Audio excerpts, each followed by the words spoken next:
ఖమ్మం జిల్లాలో సిపిఎం నేత సామినేని రామారావు హత్య కేసు పోలీసులకు సవాల్గా మారింది.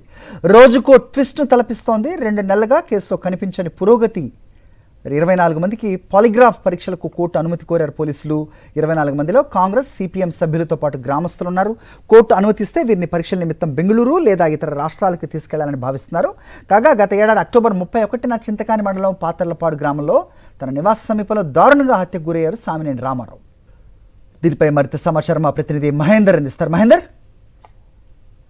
మండలం పాతలపాడు గ్రామంలో జరిగిన సిపిఎం నేత సామినేని రామారావు హత్య కేసు సంబంధించి కూడా ఇప్పటివరకు ఎటువంటి పురోగతి సంబంధించి లభించలేదు. ఈ కేసు సంబంధించి కూడా రోజుకో ట్విస్టులకు సంబంధించి తలపిస్తుంది. పోలీసులకు కూడా ఈ కేసు సంబంధించి ఒక సవాల్గా మారిన పరిస్థితి కనిపిస్తుంది. 2 నెలల నుంచి కూడా ఎటువంటి పురోగతి రామారావు కేసు సంబంధించి రాకపోవడంతో కూడా పోలీసులు కొన్ని కీలక నిర్ణయాలకు సంబంధించి తీసుకున్నారు. ప్రధానంగా పాలిగ్రాఫ్ పరీక్షలకు సంబంధించి నిర్వహించడానికి 24 మంది సంబంధించి కూడా నిర్వహించడానికి వాళ్ళు కోర్టు అనుమతి కూడా ఖమ్మం పోలీసులకు సంబంధించి కోరారు. 24 మందిలో కూడా కాంగ్రెస్ సంబంధించిన నేతలతో పాటుగా ఇటు సిపిఎం అదేవిధంగా స్థానిక గ్రామస్తులకు సంబంధించి కూడా ఉన్నారు. కోర్టు అనుమతిస్తే వీరికి అందరికీ కూడా పాలిగ్రాఫ్ సంబంధించి కూడా పరీక్షలకు సంబంధించి పోలీసులు నిర్వహించనున్నారు. ఈ పరీక్షలకు సంబంధించి నిర్వహించడానికి కూడా వాళ్ళు బెంగళూరు లేదా ఇతర రాష్ట్రాలకు సంబంధించి తీసుకెళ్లే అవకాశం ఉన్నట్లు కూడా మనకు సమాచారం అందుతుంది. గత ఏడాది 31న కూడా చింతకాని మన పాతర్లపాడులో కూడా సామినేని రామారావు దారుణ హత్యకు గురైన విషయం తెలిసిందే. ఆ తర్వాత కూడా ఇది చాలా వరకు పొలిటికల్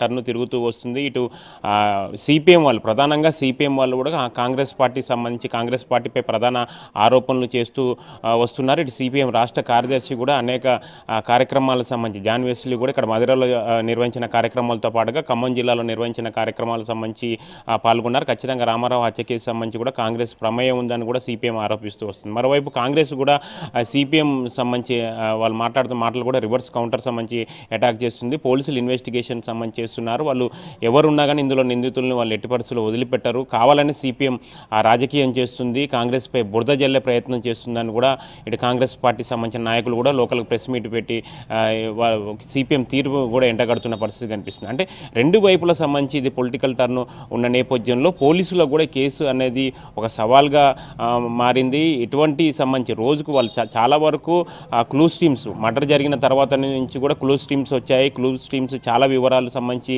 సేకరించాయి. చాలా వరకు కొందరు గ్రామస్తులు, అక్కడ లోకల్గా ఉన్న గ్రామస్తులతో పాటుగా కొందరు వ్యక్తులు సస్పెక్టెడ్ క్యాండిడేట్కి సంబంధించి కూడా వాళ్ళని అదుపులో తీసుకొని కూడా విచారించారు. అనేక రకాల సంబంధించి విచారణలు చేస్తున్నా కానీ అది ఎటువంటి ఒక కొలిక్కి సంబంధించి రావట్లేదు. అందుకనే దీన్ని పాలిగ్రాఫ్ పరీక్షలు నిర్వహిస్తేనే ఒక కొలిక్ వస్తుంది కేసు అన్నది కూడా వాళ్ళు ప్రధానంగా డిసైడ్ అయ్యారు. దీనిలో భాగంగానే కూడా ఈ పాలిగ్రాఫ్ సంబంధించిన పరీక్షలకు సంబంధించి కూడా చేయాలని కూడా కోర్టు అనుమతి కోరిన నేపథ్యంలో కోర్టు ఎప్పుడు అనుమతి లభిస్తే మాత్రం ఖచ్చితంగా పోలీసులు మాత్రం ఈ మొత్తం 24 మంది సంబంధించి ఇందులో ఉన్న కాంగ్రెస్ కానీ ఇటు సిపిఎం కానీ గ్రామస్తులు కానీ ఎవరున్నారో 24 మంది సంబంధించి కూడా వారి ద్వారా పాలిగ్రాఫ్ పరీక్షలు నిర్వహించి ఈ కేసు సంబంధించి కూడా ఛేదించాలన్న ఉద్దేశంతో కూడా ఖమ్మం పోలీసులు ఉన్న నేపథ్యంలో ఇది ఎటువైపు నుంచి ఎటువైపు మలుపులు తిరుగుతుంది అన్నది మాత్రం చూడాలి. మొత్తానికి సామినేని రామారావు హత్య కేసు రాష్ట్ర వ్యాప్తంగా సంచలనం రేకెత్తించిన నేపథ్యంలో ఈ కేసు విచారణ కూడా ఒక మిస్టరీగా మారుతుంది. వీలైనంత త్వరగా కూడా ఈ కేసుని కూడా ఒక కొలిక్కి తీసుకురావాలని